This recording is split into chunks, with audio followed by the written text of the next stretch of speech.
What is being taught about sex in public schools? Jim G. Helton assures us that it's not as bad as you think. It's much worse. Jim G. Helton is a regional director for American Atheists. He is also the founder and president of Tri-State Freethinkers. He's the overlord for Hemant Mehta of the Friendly Atheist, overseeing legislation in Ohio, Kentucky, Indiana, Washington, and because nobody else wanted it, Wyoming.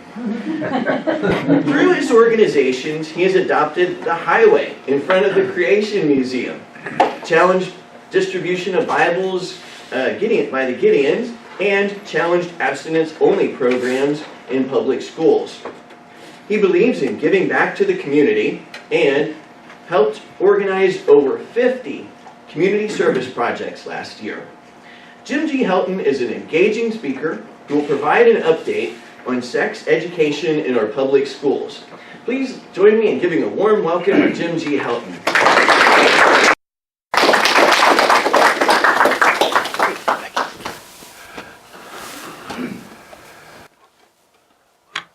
This on here? Well, I appreciate you having me out here. I think you'll like the information, or maybe a little upset and disturbed by it. And I kind of hope that's good because, you know, after I disturb you a little bit, my goal is to actually give you some solutions of what you can do about this wonderful thing that we call sex education in public schools. So you might ask, how did I get involved and become an expert in sex education? Well, my children were going to middle school. And in middle school, some of the parents went to the orientation. They asked questions about sex education that the staff could not answer. Like, what was being taught? I don't know. The principal couldn't answer it. None of the staff could answer it. They got a copy of this book. Now, I know a lot of you are skeptics in the room, and the information I'm about to share with you, you're like, there's no way that could be true. It's 100% accurate. Normally, I show a pretty picture. I give you a great story because I'm a good storyteller. This is actually, my stories cannot compare to word for word what this book says. So we actually screenshotted it, and it's word for word in this book. It is scary. So the parents got this book. They read it. They were horrified. They were like, we need to do something. And no, everybody was afraid to talk. They're like, well, who can we get to do something? And they're like, Grover's dad will do it. And so a group of parents came to, my house and said, will you do something about this? And I said, absolutely. So I looked at this. I was upset. I got the information. I went to the school board. And within 45 days, I got this program thrown out of my son's school, which I was very excited about. You clap now, but it gets worse. That's the good news. So let me go over what's actually being taught, okay? So if you look at this, who appears in this manual? Now, I have some, if you get some right answers, I have some books from American Atheists, which is the best atheist book I've ever read. If you get these right as a group, I will hand some of these out to you. I got a feeling I'm going to have a lot of books left. When you are thinking sex education and celebrities or famous historians, who would come to mind? Anybody got names? Who? No. George Washington. You were close. Abe Lincoln. Now, I'm a huge fan of Abe Lincoln, but I have no idea what he's doing in the sex ed book. Huge fan, don't know what he's doing. The next person that appears in the book is Mother Teresa. Do I need to say anything about this one, or are we all on the same page here? They used to, this is the revised edition, they took out Hernan Cortez. If you're not familiar with him, if you like murder, genocide, he's your guy. So what he was doing there, I have no idea. But these were the first things that appear in this book for role models of doing this. The other thing you have to understand about this program in this book is it's a nonprofit teaching it, but basically it's a church. So the school didn't know what was being taught because they didn't teach it, and they didn't know. A nonprofit comes in, which is basically church people that come in that know nothing about sex education to teach this to the kids. So they're not qualified to answer questions at all. So here's your next quiz. You didn't do it so good on the celebrity, so here's a chance to redeem yourself. So you're supposed to, they list you all the emotional effects of having sex. So let me ask you as a group, what are the emotional effects of having sex? You can just shout these out. What do you think would be things, what do you personally associate with sex? Emotions. Anybody? Pleasure. Pleasure? Yeah? Love. Connection. Connection, love, intimacy. You all fail. So let me give you the correct answer that we're teaching our children. Again, this is in my son's public school. How about guilt? Disappointment, depression, worry, sadness, loneliness, and loss of self-esteem. They took out regret. And that was the only one that I thought was semi-true. We've all been there. So I think they had a meeting that said, you know what? People do actually feel regret. This is accurate. We need to remove this. So they removed it. Okay? Now, then they get into videos. So I'm not going to play the video, but I have the screenshot of the quote. This is Alicia. She is my favorite. And normally I don't read slides word for word, but I just can't make up better stuff than what's on here. So if you look at Alicia, she says, abstinence is important to me. Premarital sex is like pre-chewing chewing gum. Is that what you want to present to your husband? And then there's an essay that says, what does Alicia mean by pre-chewed chewing gum? You have to write what she means.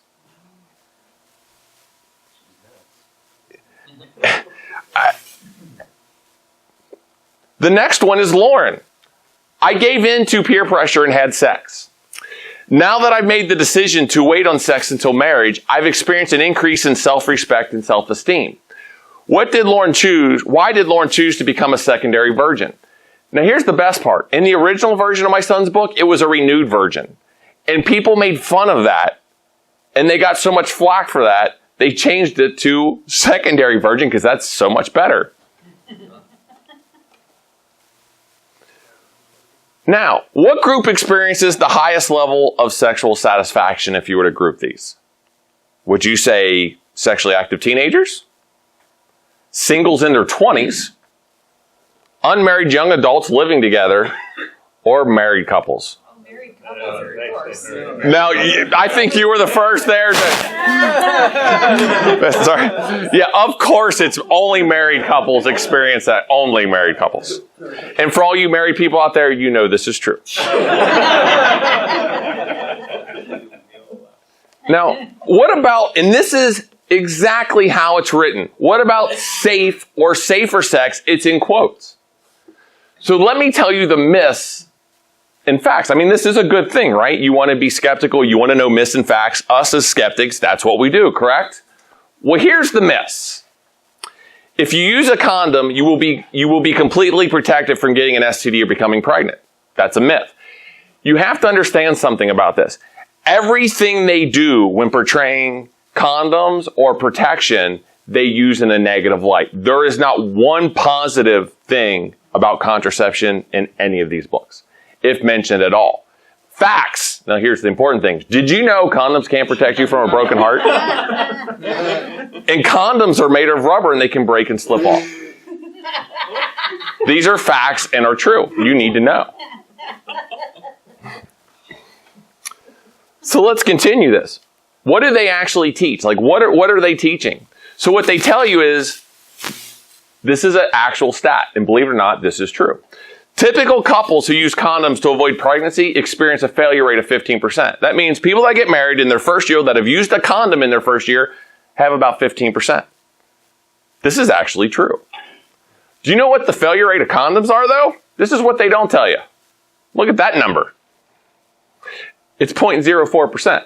The reason couples in their first year, I'm one of them, who got married and we used a condom in our first year, we ended up pregnant because we used it like a couple times because we didn't care. We wanted kids. So if you used a condom one time in a year, they used the 15%. When we got pregnant, guess what? We didn't use a condom. And we didn't care. So they put it at such a high rate and they're trying to perceive it as condoms are ineffective. But as we can see, they're pretty damn accurate. Here's another one. Condoms are less effective in preventing other diseases and STDs. Like they may say, hey, we may give you some credit for HIV, but the other diseases, no. And that's what they did before. But if you look at the actual stats, what the U.S. Center for Disease Control and other things is, they're not saying they're ineffective, but most studies have been for HIV. And what they're saying is that they're not saying they don't work. They're just saying they probably do. They just need more studies on other diseases. Like there's not been a lot of studies done on every single disease exclusively. But they perceive that as, hey, they're not as effective because they can't guarantee it. That's not what they're saying, but that's how they're spinning it. Also, an importantness, when you look at an abstinence-only program, it's not abstinence-only. Like, my kids are in middle school. Anybody got kids here? I think abstinence is a great option. I'm a fan. But that's not what they're teaching. They're teaching abstinence only till marriage. Every time. Okay? Do you know what the success rate, I got a book here. Do you know what a success rate for abstinence till marriage is? What percentage? 15. No. It's not 0, but you are the closest. You are the closest. It is actually 2%. So they are teaching something to our children that has a 98% failure rate. This is one of my favorites. Now, I need a single lady volunteer. Is there, okay, anybody single? Anybody want to fake being single or poly we can use? All right, come on up. You can come up here. You don't want to be on camera. You can stay there if you want. So now, I need a horny gentleman. Thanks for volunteering. You didn't know about this, did you? You wouldn't have volunteered. All right, I need a gentleman volunteer. Come on, I need one person. No takers? Huh? I'll do it. All right, come on up, John. All right. Now, John, I need your best or cheesiest pickup line. So I'm going to give you a minute to think about it. I want your best or cheesiest pickup line. Now, here's the situation that we're trying to lay out here. And let me go back to this so you guys don't cheat. So if somebody makes a sexual advance at you, and he's going to come up with his best or cheesy pickup line, and I know John's sexy, and I know we all want him, but let's assume just for this example, we don't. Okay? So if we're going to deny John, in your own words, in all seriousness, if you just don't want whatever awesome line he's about to throw on you, unless it just wins you over. But for this argument, it doesn't. I just want you to, a proper way that you would say no. So, John, have you had a chance to think of your cheesiest pickup line that we can see so we can show this how this is supposed to work? So, you come here often? I'm saving myself. Okay? So, all right. Awesome. Thank you for volunteering, but you both failed. So, what they are telling you, but this is what the book says. Now, if you look at this is a yes, no, yes sandwich. Now, when I think of sandwich, this is not what I think of, but maybe that's just the people I hang around with. So what they're saying is, and everything also is between a man and a woman, but we'll get to that later. So, and it's always the man making the unwanted advance. Always. So if the man wants to make an unwanted advance, the woman, instead of just saying no, which basically what she just did, the woman's not supposed to say no. They're supposed to come up with a yes. Okay? So when the man is pressuring the woman to have sex, they encourage them to say yes. I really like spending time with you. And you are supposed to say yes. So when they ask, would you like to have sex? They're like, yes, I really like spending time with you. But no, I don't trust myself alone with you. And this is my favorite. You guys want to write this down? Got a pen? Let's go have a soda. So this is the proper way to handle if you guys are at a bar or ladies are at a bar and you get hit on, this is what you're supposed to say. They're recommending people say yes. No. I laughed my ass off when I saw this as proper ways. They also, every example is between a man and a woman. They take in no consideration of homosexuality. It's not even mentioned. It's not an option. Nothing is gender neutral. Like if you read any good sex education book properly and you want to talk about oral sex, it will say when you put your mouth on this part of the body. It never speaks gender because anybody can do it. It does not matter. Not in this book. Everything is clearly a man and a woman. And as you can see from some of the previous quotes, it's also very sexist in what they do. It's very degrading to women of what they do. The best example of this I probably have is, anybody remember Elizabeth Smart? Who was abducted as a child and raped repeatedly? She was taught this exact program in her school. She stood up in front of public officials and said, this is what I was taught. I was taught I was pre-chewed chewing gum. I was taught I was worthless. This was not my choice. but it didn't matter what they taught. And she gave this 2-minute, there's a 2-minute clip of it. I recommend you look at it. I was almost in tears. It is powerful of her just destroying this exact program. I highly recommend. I actually sent those videos to my son's school. So let me give you the little story. So I had that win, right? In 45 days. When I went to the ACLU, I contacted the ACU. I told them my problem of the school. They said, Jim, we're going to come to your house. I'm like, what? And they dropped me off their files. I was shocked. But I had a little activism from previous Gideons, so they kind of liked me. So they dropped this off and they said, this will take you years. So when I did this in 45 days, they wigged out. They couldn't believe it. So I thought it was a win. Now, at that same time, I tried to get comprehensive sex ed taught.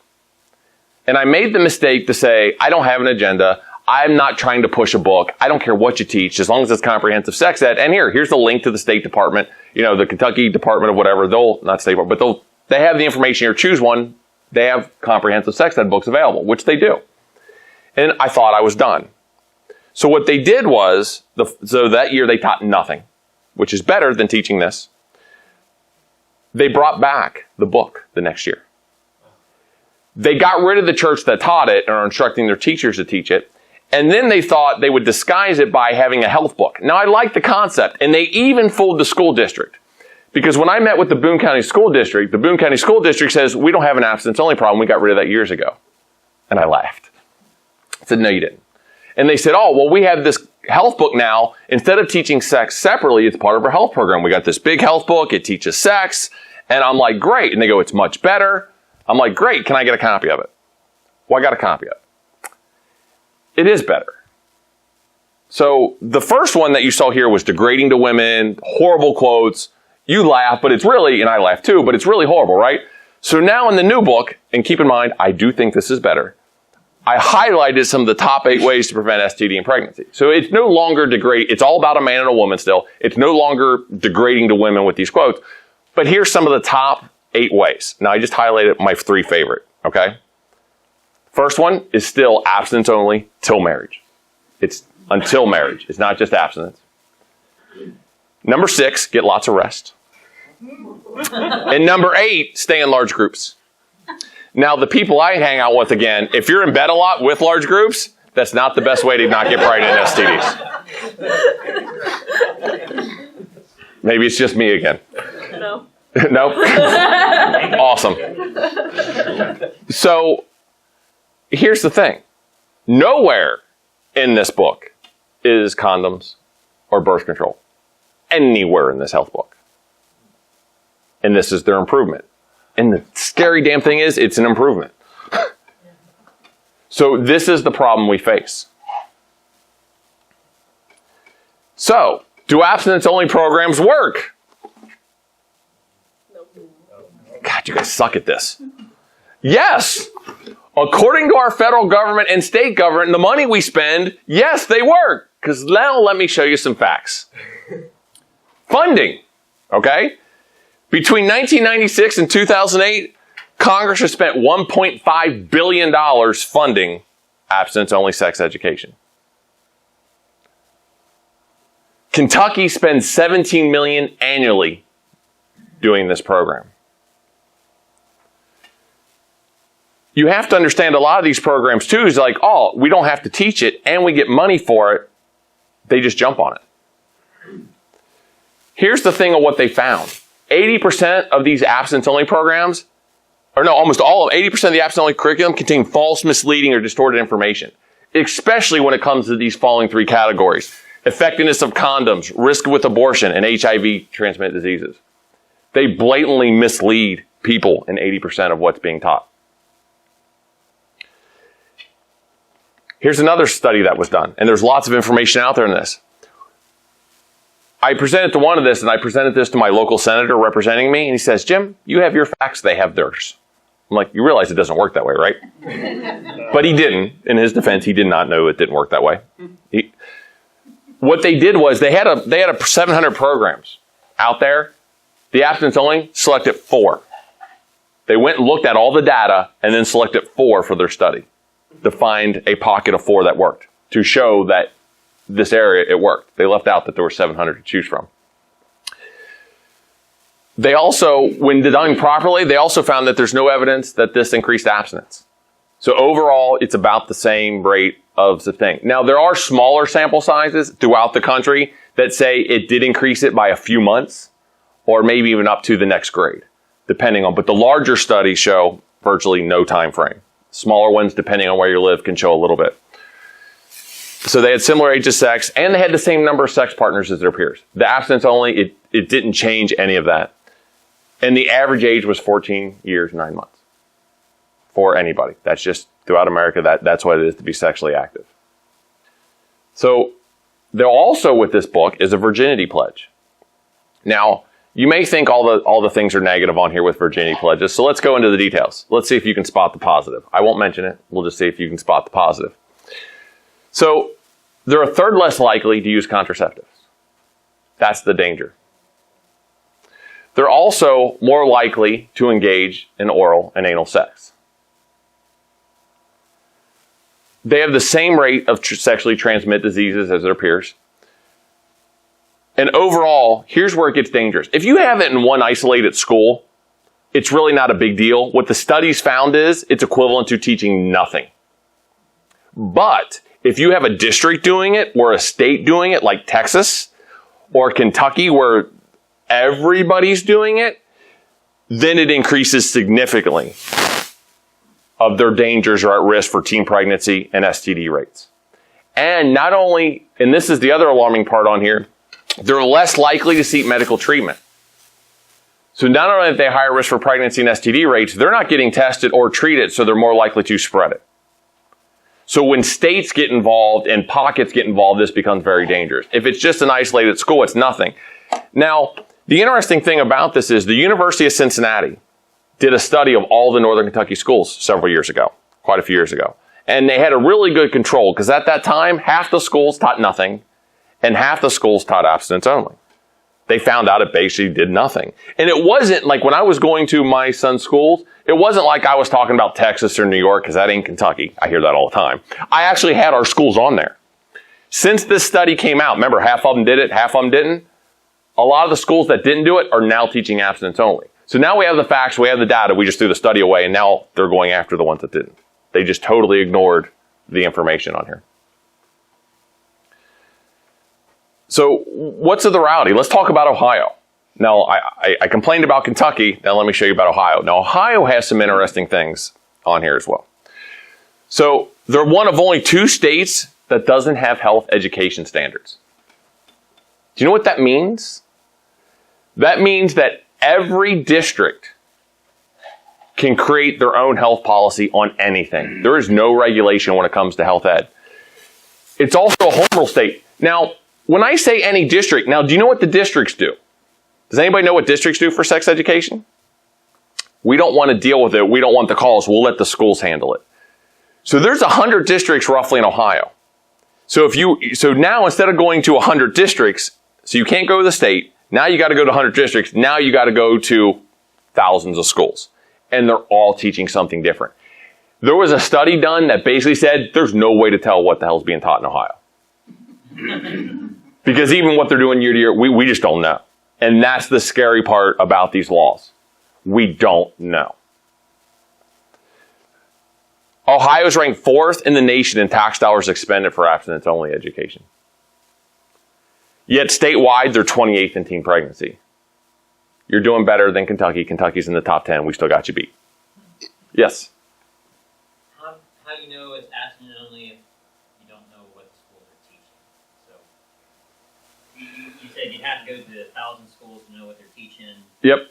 But all the money's being spent on abstinence. So Well, we know what the state and federal government, you can go through there to say what they're spending. So we know X amount of dollars and what all the other states are spending, that's public. Now, what each individual school is doing and which ones are taking the grant money, we don't know which ones.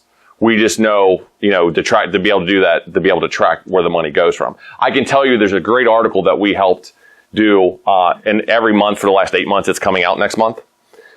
But if you want to look at City Beat, they followed the money. They started to do an article about the Tri-State Freethinkers and about my son's school. That's where this article started. We were a nice feature story. I am a blurb on this story. And I'm kind of excited about it. They followed the money. They went to Kentucky, then they went to Ohio, and they start following the money. And what they found is amazing. They were like, wait a minute, $100,000 goes to a church, which does it as a assistant to get it to here, and they take this huge salary and then transfer the money. It's all money. I think it's legal, but the money that's going to actual churches is amazing. That's where it's going. It's City Beat. It said it should be out at the end of January, February, which probably means June. But be looking for it. It will be online. I met her just the other day, and they followed the money, and it's going to be. We went from a little paragraph to a full page to multi-page. Now we got the cover. Aren't they right on the line of violating the First Amendment?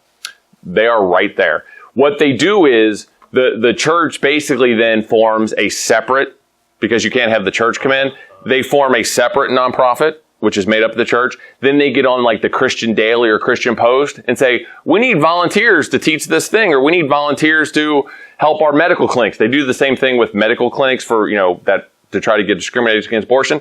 They're just putting a post on a Christian Post saying we need people to do this, and people say yes, and they say okay. They have no medical training when it comes to sex ed or the clinics or the health clinics for women for pregnancy. None. And that's how they legally do it. That's also how Answers in Genesis got the Ark Encounter, because they created a separate entity, even though it's the same freaking people. But that's how they legally do it. So a couple details on Kentucky, just to jump back on this. I told you Kentucky's top 10 in teen pregnancy. I already talked about the study. This one blows my mind. House Bill 119 in 2010. It had a little extra language, but basically all it said was this: that what you teach needs to be medically or scientifically accurate. How do you think that went? Yes, it absolutely failed. Medically and scientifically accurate. That's basically all it said. Our goal is, I am going to our most conservative senator at our next town hall meeting. I am going to propose this bill that he sponsor it, and I'm doing it with the press. And I want him to tell me on the press that health information shouldn't be scientifically and medically accurate. There was some other language in this bill, which is dead on, but I want to take it all out. It had comprehensive sex ed, all normal things that we should do. But no, I wanted you just to say that. And I want him to, and I'm going, instead of going to the liberal person, I am going to the most conservative person and getting him to propose the bill, or tell me on camera that he won't, and why. So that's our goal for 2016, is try to put this back on Kentucky ballot. We'll see how that goes. From there. Has anybody seen the shoe activity video? A couple people. If you want to dim the lights, this is poor quality. He shot it on a cell phone. The visual's good, but even if you can't, just listen.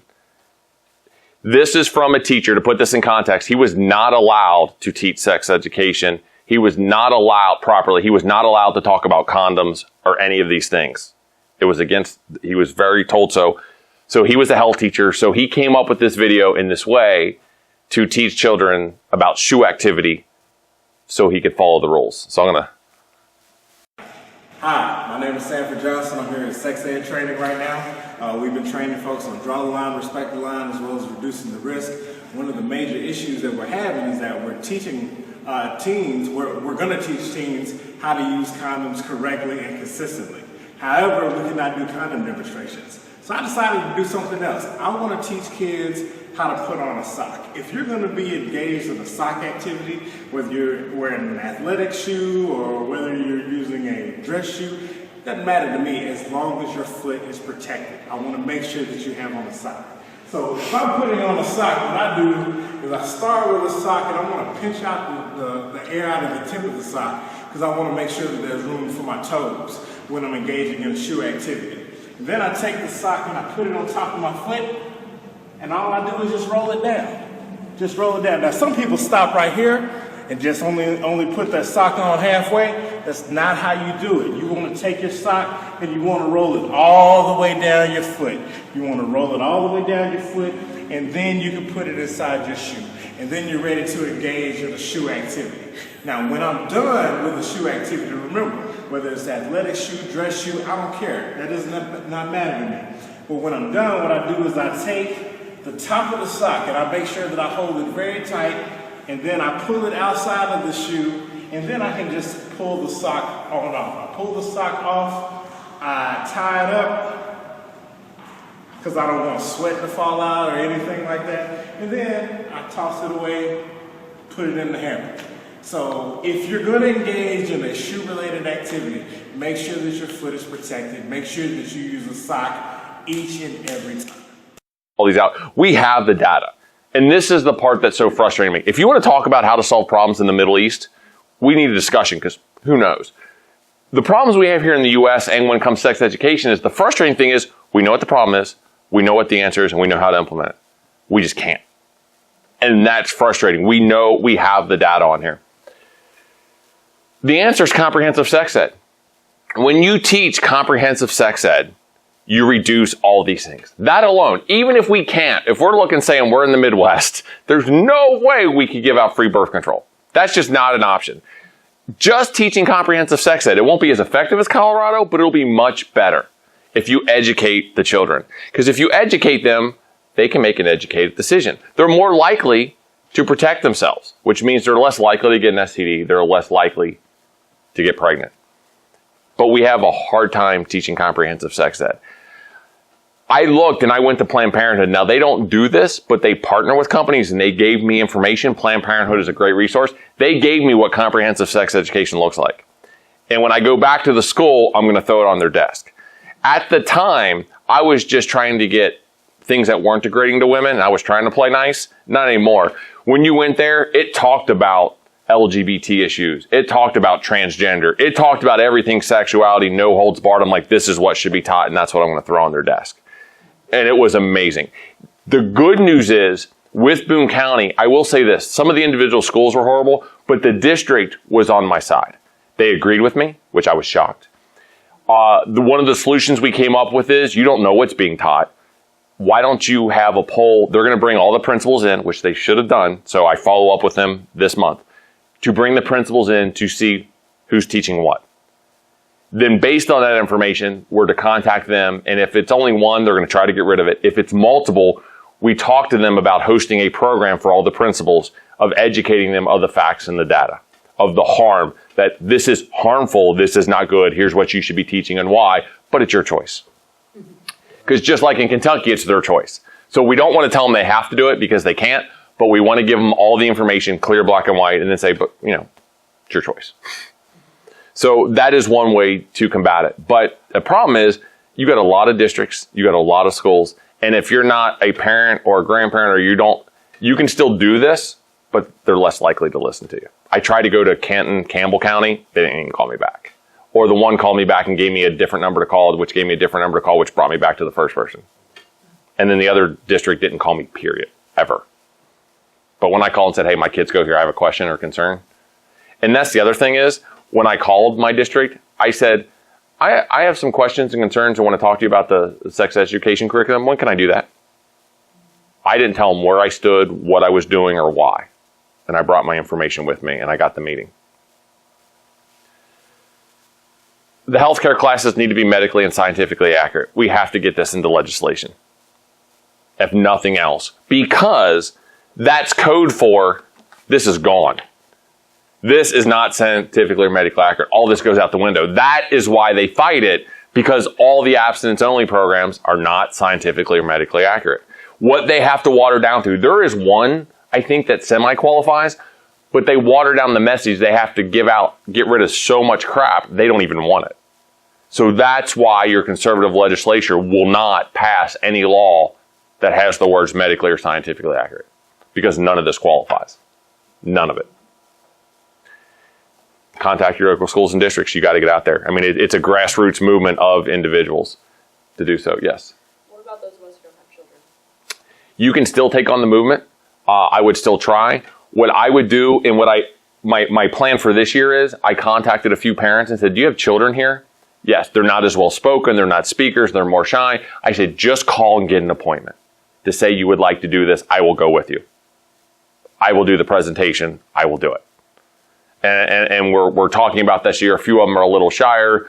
Some are hesitating, but we're trying to round up those parents that are willing to do so. And then I'm going to go do the presentations for them. I was like, you do not have to be an expert in this. You can just be a concerned parent. I can bring the data. I also have all this data, for you.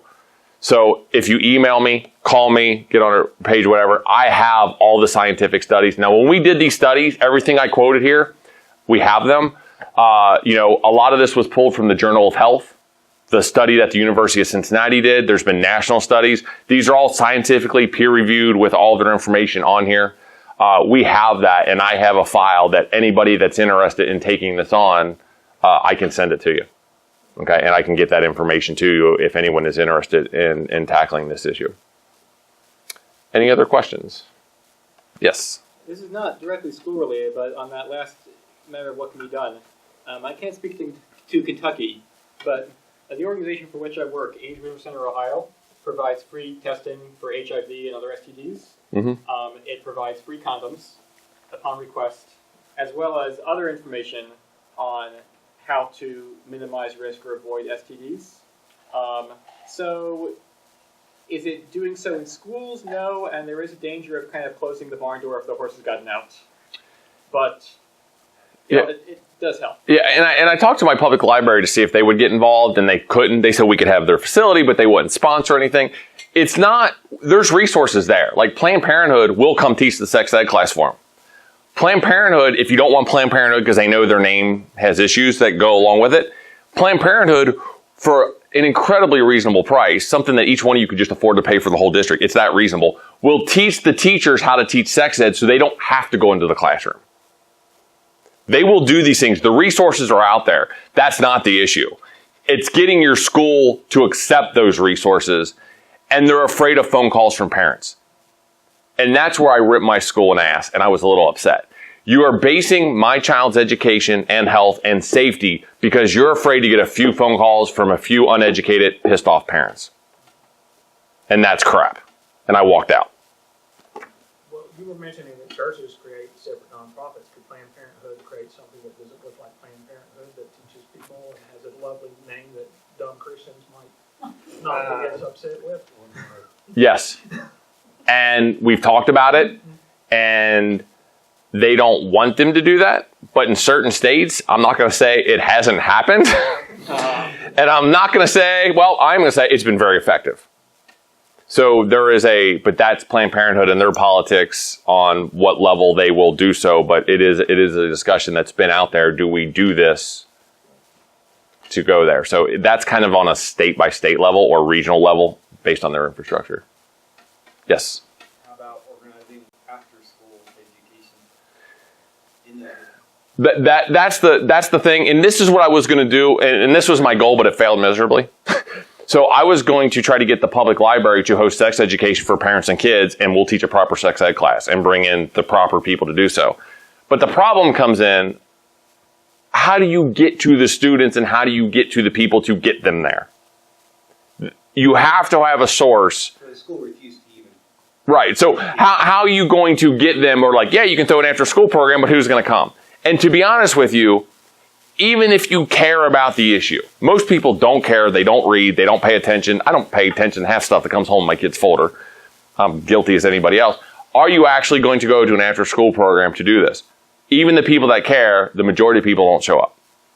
And I know this because one school district thought they would put out an informational meeting about all the different types of sex ed programs they could teach. They spent all this money putting the information out there, making the books available. They had this big meeting, and like, there's more people here than came to that whole school with thousands of kids. Like, nobody came. They just don't pay attention, get involved. The one asset I will say to this and your allies, this isn't a humanist movement. This isn't a secular movement. Christians will jump on your side on this. Christians brought me this book. They don't know. They're for their kids being abstinent, but they're not for their children being degraded. They're not for misinformation. You do not have to take this as a humanist or an atheist, and you have allies. And when I do this, I even left off the Tri-State Freethinkers name on the most part. I was like, I'm a parent. There were lots of allies, but most people had no idea what was being taught. And the problem you have, and this is the overcome, the headline people support. If you talk to any parent in middle school, and probably the majority in high school, do you want your kids to be abstinent? Yeah, of course. Especially, I think it's a good option. I'm not telling my kids they have to, but I'm the oddball. But it's a good option. In high school, I don't care. But most parents do. They want that. So the headline is abstinence only. Well, of course, who would be against that? They have no idea what's in this book. And you have to educate the parents, and then they get upset. And if they're upset, then they'll go do something. But it's how to get to them is the problem. If you don't have a means to get to them, to educate them. So you really have to do it from the school level. Yep. What's your target grade? 6th grade. Basically middle school is when they start teaching this, 6th, 7th, and 8th. They teach a form of this. So each grade, they add a little bit to it from 6th to 7th to 8th. And then in high school, they do it as well. Then they teach it in high school as well. So we start, the districts seem to be the best option. If you can get the districts on board and then try to, from there to go down, that's probably your best start. And especially when the districts say, well, what's being taught? They can't tell you because they don't know. Well, don't you think that's important? The answer I got was, well, each school can make their own decision, yada, yada, yada. And I said, I agree with you.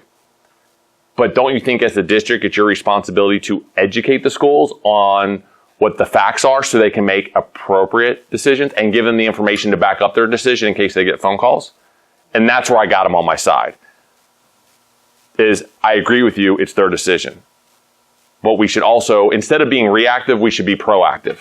And take a position of, let's be proactive in this, let's educate the schools, let's get them the information so they can make educated decisions, because the principals don't know. And they don't know what's being taught. And my one district so happened to say they would do this. We'll see how it turns out. I'm not 100% confident it's going to go. Yes. Has any of the parents thought of bringing up teaching this misinformation is a waste of taxpayer money? Grossly. The school's more afraid of the calls they're going to get from the conservative parents than they don't care, than dealing with one of me or two. I mean, that is their biggest fear. They do not want, they even told me so. We don't want the phone calls. Yep. I just wanted to comment that I found this very eye-opening, mainly the reactions of everybody else, because this is exactly how I was taught in high school, and I thought everybody was. So, interesting. Yeah, not every school is equal. And we'll go. Do you have Mark, and then we'll go back to John. Do you get support from the public health department of the state and the city and the towns? Yes, I mean, most of them they know. They come to bat for you. Yes, like originally, and they're not all created equal depending on who gets on the phone. But if you go to the health officials, they have books that are approved. But the problem is they have crap like this is approved with state funding. So if they choose this option, the school's not going to have to pay for it. They're going to get free money to do it. So originally I was like, hey, call the local state, that here's the approved links, here's the approved books, get something comprehensive sex ed. The problem is they weren't smart enough to figure out what was comprehensive sex ed, and they went back to this because it's a state approved and there's free money. So you almost, which I was trying to avoid to do, was saying, I don't care what book you pick, just make sure it's comprehensive sex ed. I'm not here selling you a book. Well, this time around, I'm like, here's a book, here's the materials, here's what you need to do. This is what comprehensive sex ed looks like. Even if you don't use this one, here's what it looks like. They don't know what it looks like. They handed me that health book instead of this that was like this thick.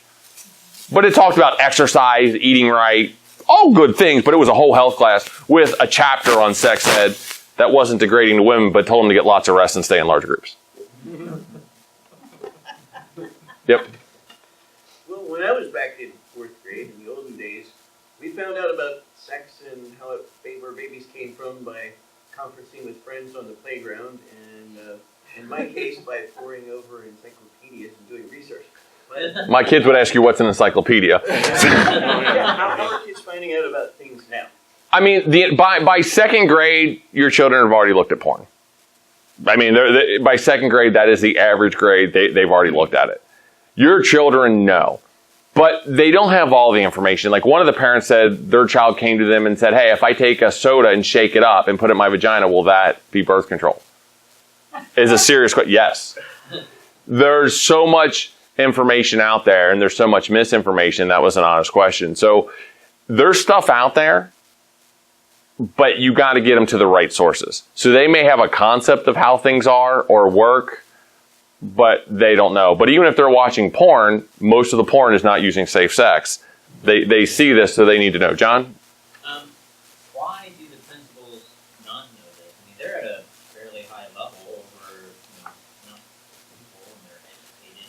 Is it that, I know if you got a small enough group of people, then you're chances are higher you're going to have, you know, a group of, you know, conservatives or not Yeah. conservatives, but they're at a higher enough level, and are they just wanting to avoid it? Do they really not? There's basically two things that the principals look at it in this effective. And I gave a really bad example and I was shot down. There's only two areas this happens in: sex education and evolution. I said, well, you teach evolution because it's the right thing to do. And they say, no, we teach it because we have to. They look at the state standards. That's what they look at. And the state standards in Kentucky are horribly written. And what's out there in Ohio says teach whatever the hell you want. So they want, when they get forced to teach math and people are mad about Common Core, they say, well, here's the state regulations, we follow it, nothing I can do, get over it. When I go in there, they said, we follow the state regulations, we are in compliance with the state, if you don't like it, change the state. The principal's looking at keeping his school legal by state standards. The problem is the state standards are horrible. So they look at it from that level, most of them. Now also, you're in the Midwest, so a lot of them have a secret agenda as well, but that's what principals are looking at. They don't have this issue for math, reading. They're used to, for every class, what's the state standard, are we meeting that?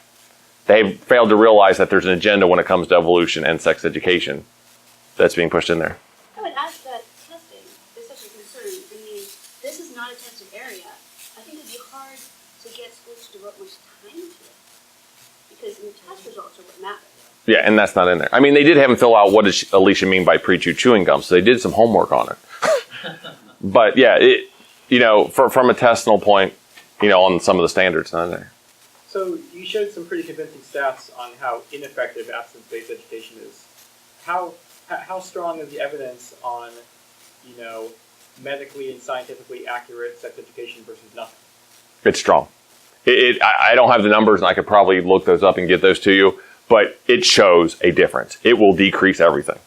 It will decrease pregnancy, decrease STDs. It's wonderful. And delay age of birth? Delay is not on there. No, I don't think delay is on there. Kids are going to have sex. They just are. They're just going to have sex, and as parents, we need to accept that and educate our children so they make a decision when they're ready. That's just what we need to do. There's so many, you can spend so much time, energy, and money, and what we found is, at the most extreme, you're going to delay it by a few months or a grade. At the most. But really, most nationally, kids are going to have sex when they want to have sex. There's not much we can do about it. And we have to accept that fact, as parents. Any other questions? All right, well, thanks for your time. That's all I have, and I'll stick around just for a little bit.